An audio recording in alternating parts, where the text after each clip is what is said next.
Hello, everyone. Welcome back to Think Out Loud Studio with Dai Kat Usaf. For today, we're going to be continuing the topic of the first part of neurodiversity innovation and design.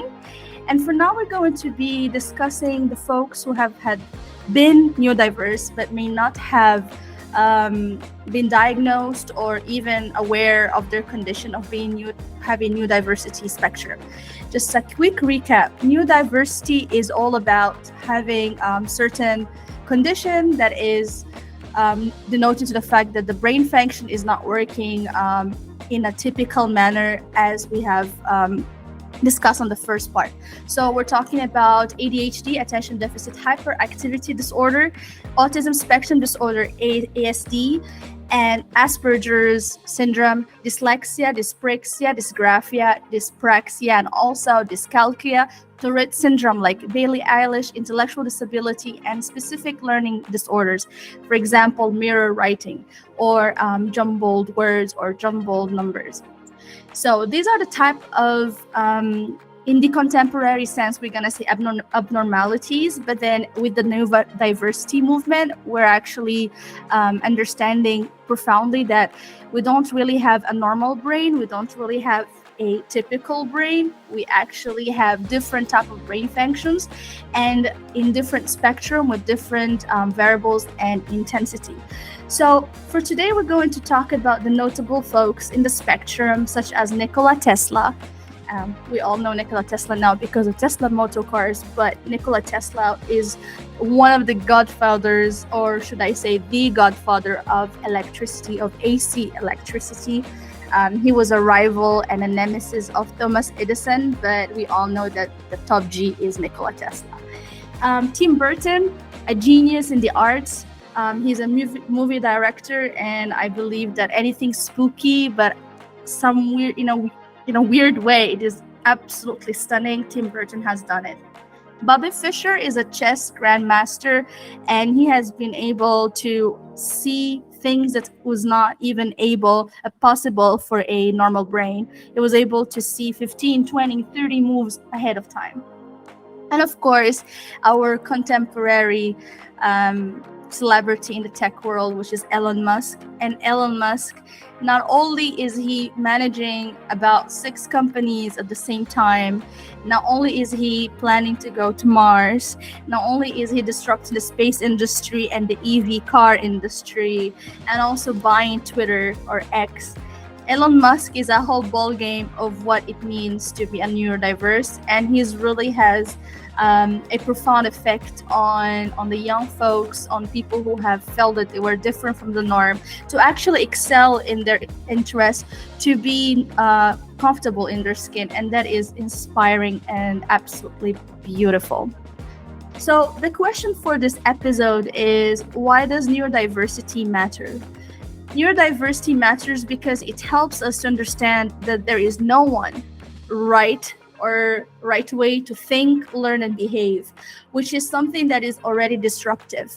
We've come a long way from homes and households where we're supposed to behave a certain manner. Don't do this, don't do that, don't talk too much, don't be too excited, don't jump too much, don't ask a lot of questions, sit down.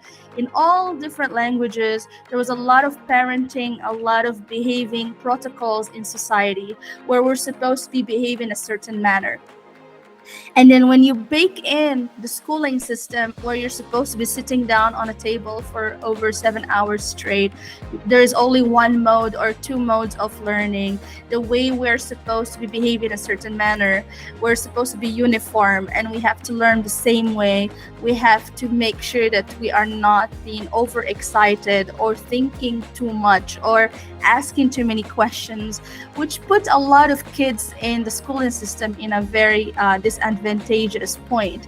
So there's a lot of kids who are identified or diagnosed with ADHD in the past 20 years, and they've been on medication. They've been supposed to be relaxed or uber just chilling, just having a moment where they're not supposed to be that excited, because being excited as a child in the schooling system was really, really frowned upon. There are a lot of kids who used to portray a lot of, should I say, extreme daydreaming. So daydreaming in the schooling system, in the conventional schooling system, that is, daydreaming is supposed to be lack of attention from schoolwork. But then now that we know that daydreaming is closely related in a direct proportion to imagination, and imagination is a gateway for creativity, and creativity is a gateway for creative thinking and out of the box problem solving, which is something that is in dire need in this world in order to push for innovative cities, innovative products, innovative solutions in this world, in the current society. So daydreaming, which is one of the root portals for creative problem solving, for expansive and critical thinking principles, has been well shunned in the early years. You're not supposed to daydream. You're supposed to be always awake, always behaving, always, as we say in French, en carré. You're supposed to be on a box, never color outside the box. But, there's one country in the world where I give a huge applause, which is Finland. And Finland was able to capture this playfulness, this creativity, this daydreamy vibe, the openness to something that may not be purely scholarly, like a pen and paper table and a blackboard, but they can study in nature, they can study while they're playing, they can explore and discover places, things, stuff around them, environment around them, which is extremely advanced and progressive, because it not only is it open to neurodiverse brains, but it also allows typicals and atypicals to mingle with each other, learn from each other, and have fun doing it, which is already profound. Yes, I'm very, very happy that at least one country understood this part, right? So let's look at some of the things that are within the neurodiversity spectrum, and it's a big one. It's not a small one. It branches out to different disciplines, to different conditions. Some of them are neuro conditions, neurological conditions. Some of them are neuropsychological. Some of them are neurocognitive. Some of them are purely psychological. Some of them are already borderline psychiatric. And behavioral as well. So it's a big umbrella, and to have this in one word, somehow it's convenient, but at the same time, we cannot be experts of every condition. Every condition has its own subsection, subdiscipline, and subknowledge. So in neurodiversity, there is neurotypicality, there's dyslexia, dyscalculia, and dysgraphia. There is developmental coordination disorder or condition. So the coordination between left and right, left hand and right hand, sometimes the movement is not really on a straight gait. So the gait is not really proper. They may tap over, they may walk on the side, they may be leaning on forward too much. So something to do with the gait. And then there's also personality disorders and conditions. This is a whole world on its own merit. Developmental language disorder or condition. And Einstein had this but this condition. Einstein was not able to speak until he was like 5 years old, plus or minus. And that is very long time for a kid to not be able to utter words, or at least some blabbling, right? Some blurbs. But that is one of the conditions in neurodiversity, is a developmental language. So when he was young in school, they really thought that he was not really capable of being scholarly. And when I say scholarly, is attend school and go through the conventional schooling system. Because he was not able to talk until grade 1, grade 2, which is very, very long time, they really have labeled him at that time that he's not really apt to it. The aptitude was low. And lo and behold, Einstein is one of the geniuses of the world, and he is as influential, as impactful to this day. Without him, we will not be able to have the theory of relativity, for example. So that is one thing. So think about like the fact that neurodiversity was not a common mainstream movement back then. So if a kid does not talk, then he's, well, quote unquote, not up to it. I don't want to use some harsh words anymore. Neurodiversity, we got bipolar disorder, condition, and this is hereditary. It's not only environmental. Bipolar disorder is really something that can be passed down by genes from parents to offspring. Anxiety and depression is also neurodiversity because of the way it impacts the brain function and cognition. Attention deficit hyperactivity disorder or condition, ADHD, and stuttering and cluttering. For example, the stuttering part, it does come with a package of ASD. It does come with autism. And then we got obsessive compulsive disorder or condition where everything has to be tidy, everything has to be color coordinated, and there is a need to see things on a proper manner in different shapes and forms. And then we got Tourette syndrome or tics. And there are, I always mention Billie Eilish because Billie Eilish is a very famous celebrity, very famous musician who has Tourette's and tics. And sometimes it is shown, sometimes it's not. And then when she has it in concerts, she dances around her tics, but it is right there. It's a neurological impulse. She cannot really stop it. It just happens repetitively. Panic disorders and conditions. This is a very gray area because a lot of people say, why are you panicking? You can control it. But sometimes you can't because the way the brain is designed for that specific person has panic condition as part of it. It is part of how the brain function works.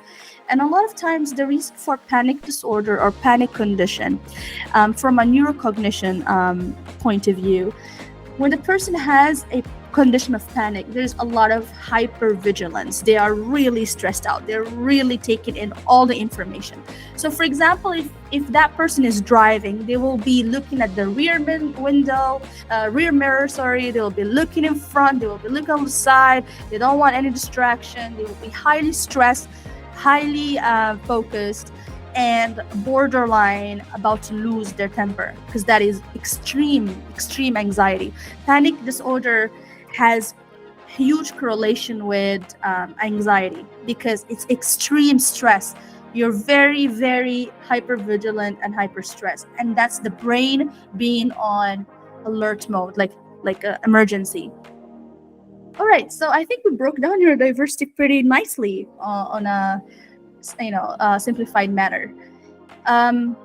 Let's just take one reference from Stimpunk's foundation about neurodiversity. So they said, for instance, people with ADHD are often very creative and energetic. They may be able to see problems from a different perspective and come up with innovative solutions. People with ASD, especially autism spectrum disorder, are often very good at pattern recognition and attention to detail. They may be able to excel in fields such as engineering, science, and mathematics, hence the attention to detail, and also obsession, to be really, really obsessed with a certain subdiscipline. This is very known with ASDs. People with dyslexia are often very good at visual spatial reasoning and problem solving because they have difficulty with words, literal words. They are compensated with visual thinking. They may be able to excel in the fields such as art, architecture, and design.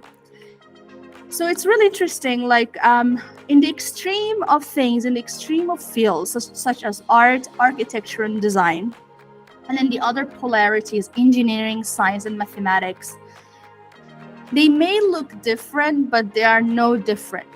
And the more we are exploring neurodiversity, the more we figure out that these fields are highly, highly intertwined. So in terms of architecture, the possibility to have a visual spatial reasoning, which means that you start to see the object in your mind's eye, and you rotate it, you stress it, you compress it, you expand it, you twist it, you see the texture, you feel the texture, you have this very vivid imagination. So you can see the architecture, the blueprint of a certain project way before. And you know who had this? It's Zaha Hadid.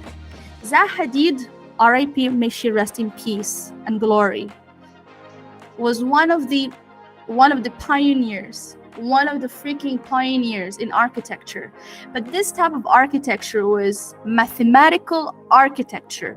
She literally saw complex advanced calculus equations in a graphical manner in her mind's eye and translated those mathematical graphs into work of art, which is museums, buildings. Zaha Hadid has this complex, extremely difficult architecture blueprints that I have a cousin who works on a project of Zaha Hadid. It's a opera house. He told me the level of mathematical complexity to make sure to execute her blueprint took them years to break it down, to make sure that they will be doing it to precision. She was extremely precise on the angles and on the curves of the structure of the opera house. And it's one of the marvels, actually. If you go to Rabat, Morocco, the capital, you will see it right there. It looks like a snake's head, but it's very curvy and it's so difficult to execute, because from a civil engineering point of view, how in the world are you going to achieve that curve without losing, taking here from there? But because she was extremely mathematical, it was a joy to make it happen. So that's what I heard from my cousin. Yes. Oh, did we just get geeky for a while? Yeah, we did, right? We got geeky. Look at you. Thank you, Bern. You're supporting. Thank you. All right, so now we're going to look at some gaps in research for neurodiversity. I'm just going to pull up. I'm going to pull up something in here, the article, so that all of you guys can see. All right. The neurodiversity movement is working to create a world where all people, regardless of their neurotype, are accepted and included. And I'm part of this movement. I am part of this movement from a different angle. And the angle is biomedical engineering and user experience health design, so UX health. Because when we're designing medical devices, or when we are designing medical software, it's not necessarily catering to everybody. It's not only catering to everybody. It is catering to just one type of neurotype, just one type of brain. But if you are a neurodiverse person and you happen to be a physician, okay, so you're a neurodiverse person and you happen to be a physician, and you need to manipulate a medical device or a medical software, and you're an emergency doctor. What can I say? It's pretty insensitive to have such medical devices at a very high sensitive places. And this idea was inspired from a TV show. I think the TV show called Good Doctor. And Good Doctor, the main character, the main cast is a surgeon. He's a surgeon, but he is an autistic surgeon, okay? So the way he functions with the tools, with surgical tools, with the surgical devices, medical devices, the way he speaks to the patients, the way he functions. The highlight of the story is that he is so different that some patients are not, they feel offended sometimes. The nurses have a hard time to work with him. The other surgeons cannot understand that he thinks differently, he behaves differently. And that difference is so stark, so far, that they alienated him somehow. Like, oh, that surgeon, oh yeah, he's an autist. You just be careful, that language, the lingo where the person is ostracized somehow, is something that I myself wanted to be eradicated from the face of reality. Because the capability, the merit of that good doctor, the surgeon from that TV show, portrays to us that every brain, no matter how typical or atypical, every brain has its marvel. Okay, but to dim or to kill the light of that brain just because they are not behaving like everybody else does not, it does not equate to that person not being a great surgeon or a great engineer or a great architect. I just think about it. Like, think about if Elon Musk did not believe in himself and did not go against the odds. We will never have SpaceX. We will never have Tesla roaming around. We will never have Solar City or PayPal, because it started with PayPal. We will never have the idea of PayPal. You see, for example, this, or Nikola Tesla.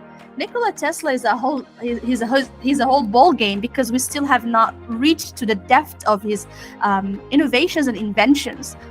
For him, maybe we're like 500 years late, you see? So these are the type of things that I ponder upon, and I'm like, we should have accepted everybody. So in the research world, there are gaps. And here we're going to talk about them. We got the research on adults with neurodiversity. When someone writes neurodiversity, most of the time the research is about children, kids from 0 to 5, toddlers, children. But how about adults, established adults, high functioning adults? What about them? You see, there are struggles, there are problems, there are challenges, there are austerities, there are things in employment, for example. There are a lot of things that are not spoken about because there's not much research about. So that's one thing. And even relationships, being a girlfriend or boyfriend or a lover of someone who's a neurodiverse, how do you deal with that, right? Or family members. The other one is research on the strengths of neurodivergent people. We don't really know much. Like, the only ones we know is because they achieved, and those are the extreme examples. So Nikola, Tim Burton, Einstein, and Elon Musk, the geniuses of today, as we say, Leonardo da Vinci as well, the geniuses, is because they were notable. They went against the grain and they really pushed for something on an extreme level. But how about an everyday Joe, like everyday Maria? What's going on with her? Like, no one really asked about autist, high functioning ASD girl, for example. Nobody knows how a girl who has ASD functions. No one studies about her, right? Is she even diagnosed? Is even the question. The other one is research on neurodiversity in different cultures. So some cultures are supposed to be too uniform. So, for example, a neurodiverse Japanese is a whole new ballgame. A neurodiverse Korean is a whole new ballgame. There are places that accept neurodiversity. I could even say, historically speaking, India is open to neurodiversity. They call them gods, goddesses. They equate them to Vishnu and Lakshmi and all the divinities. They call them divine. So neurodiverse people in India are divine. And if you're a neurodiverse person in Japan or in Germany, for example, no, we are supposed to be, as we say, straight up, Anyways, research on interventions for neurodiversity.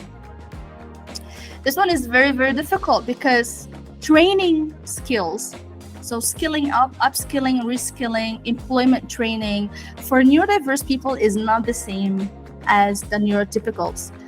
The thing is, like, when HR goes like, oh, we have a neurodiverse skills training, they are mostly talking about like the extremities of things. But as you see, it's a spectrum. You don't necessarily need to be extremely ASD, extremely autistic to be taken care of. There's already an extreme on the spectrum. How about the people in the moderate side, like in the middle of the bell curve? They don't learn the same. They don't learn in the classroom, for example, or they don't really learn by presentations. What you gonna do about that? And for example, psychotherapy is designed for neurotypicals. So how are you going to do cognitive behavioral therapy for neurodiverse? A lot of psychologists, psychotherapists, psychiatrists are not trained for healing or interfacing with a neurodiverse person. And that is the truth, and it's a huge gap. The other one is the research on the impact of neurodiversity on the healthcare system, and this is what I study like crazy, is how to see the healthcare services, how to reinvent, recalibrate healthcare systems, the quality of healthcare for neurotypicals and neurodiverse people, and the impact herein. So that is also one point. It's really important. For example, someone who has dyslexia, who has difficulty writing properly, for example, putting letters, it's gonna become a mayhem to give them a form, you see, a literary form to put on their information. That is just one idea. That is a challenge for them. That is one thing. And for example, for someone who has, for example, Asperger's, so high sensitivities, you'll be having a hard time with colors and a lot of lights, flashing lights. So these are also environmental. So yeah, there's a lot of things to do here. I hope you enjoyed this episode. Oh, it's already night. All right, see you guys later, alligators.